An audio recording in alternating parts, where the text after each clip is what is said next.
Where were you when the bombs hit London? Well, I remember playing outside. It was Saturday, September 7th, and all of a sudden, there was an enormous airstrike above the London docks. What did the Germans bomb? They hit the large industrial areas, including the sugar refineries, the timber yards, the plough mills. Later on, the Luftwaffe hit the dockyards, the warehouses, and the oil tanks. When and for how long did the bombing strike? Sometimes the bombing lasted for 12 hours. The Germans also started bombing us in the night. I thought I was going to die. But there was nothing you could do about it. I honestly thought I would never see the light of day again. What was one of the worst parts of the Battle of Britain? The worst part was the fire bombs. They were the worst than the actual bombs. They would drift down from the skies and set everything ablaze. Why didn't the British lose hope and give up? Winston Churchill gave the people hope. He echoed the nation's words. He was a true representative of the British people and how we felt.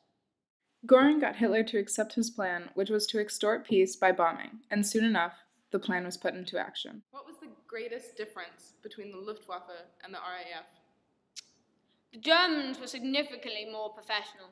They had larger numbers, and they also had more flight experience. What do you believe was the RAF's greatest strength against the Luftwaffe? The RAF's greatest strength would have had to have been the radar. We could tell exactly where the Luftwaffe was going to attack us next. We were able to gather information on just how many planes were coming to attack us. The Germans had no idea we had it at all. Didn't the loss of pilots affect you? Life goes on. If you start worrying about the loss of friends, you're going to go yourself. On the 7th of September, Göring went to Cape Gurneck. From there, he could see the White Cliffs of Dover, and they thought that they could also see victory. From here, Göring wanted to attack. He misjudged the situation. He believed that he would only need 1 or 2 blows to defeat Britain. Turns out, Britain would need more than just a few blows. The Germans were not able to execute their plan. He then sent 900 aircrafts to London. These attacks were different than others. Their strategy was wave after wave of bombing. Göring believed that this new strategy would break the British will to resist. After the airstrikes, what was it like coming out and seeing all of the destruction? Life slowly began to emerge from the rebels and the horrors of the night before. Everything was trashed. You saw people constantly searching beneath the piles of rubble, looking for humans underneath it all. My neighbors had been killed in the bombing. I saw them being carried out with a blanket covering them. The next day, the bombing continued. What was it like living in the East End during this time? Now we were bearing the full force of the war. Many of us in the lower classes didn't have a cellar in our house, so we only had small places to hide. This scared everyone because there was no sufficient shelter to protect us. The tube stations ended up becoming our shelter for the poor. With each bombing, more and more people were lost. From September to November 1940, London was bombed over 300 times. The raids soon increased, and Germans started bombing target cities on the English coast. How did it feel being evacuated? I distinctly remember the train station. Everyone's parents were crying. Before I got on the train, my mother embraced me and told me to grow up and be a good woman.